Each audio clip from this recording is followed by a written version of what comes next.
साधारण निर्वाचन 2024 रे ओडिशार राजनैतिक इतिहास रे देखिबाकु मिलिछि विशेष परिवर्तन। गंजाम कहीं सारा ओडिशा रे खेली जाइछि मोदी लहर।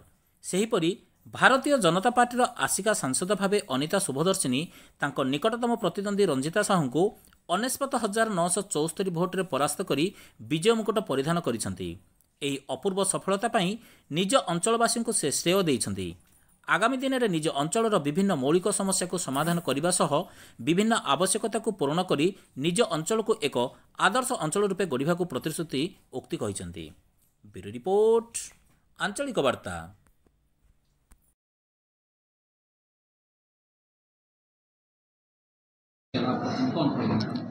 सर्वप्रथम तो महाप्रभु जगन्नाथ पादपद्म अशेष अशेष कृतज्ञता। प्रभु आशीर्वाद यहाँ जगन्नाथ आशीर्वाद तापर मो बाबा स्वर्गत रामकृष्ण पट्टनायक निश्चिंत भाव में उपरे थी आशीर्वाद रही। और सर्वशेष सबुठ गुरुत्वपूर्ण मोर आस्का संसदीय क्षेत्र समस्त वोटर भाई भौणी मैंने जो मैंने मो उपरे भरोसा रखिंट सेवा कर मत थे सुजोग देते। ये विजय हूँ आम सबू कार्यकर्ता सबू भोटर यहाँ एका अनिता शुभदर्शिनी विजय नुह।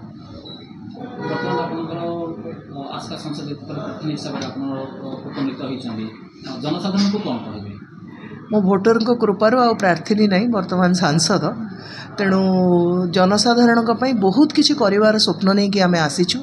एटी मोर रोजगार कौन सुजोग नहीं। मो युवक बंधु रोजगार सुजोग सृष्टि कर लक्ष्य।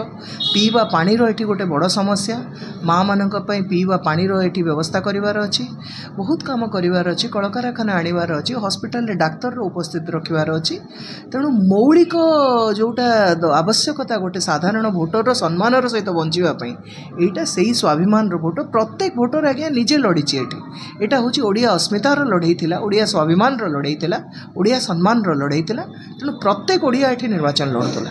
दीर्घ 25 वर्ष अवहेलित थिला निर्वाचन मंडली एबे आपण उपनीत होइछन कोन कहले जनसाधारण को आपण आशा करथिले पाखापाखि 1 लाख भोट विजय लाभ करी आपण आशा करथिले। देखो विजयी हेबी बोली तो आशा रखी निश्चिंत भाव में ताकू ही पाथेय करके लड़ुलु। आमर यशस्वी प्रधानमंत्री नरेंद्र मोदी नेतृत्व में जो विकसित भारत में विकसित ओडिशा विकसित आसिका को सामिल करिवार जो स्वप्न मो सहित मोर समग्र भोटर भी देखी। मार्जिन कथा कहबिनी कहीं गणतंत्र रे आपणकर मार्जिन कहवाटा गोटे औदत्य बोली मु विचार करे। तेणु जितबे बोली आशाई थी।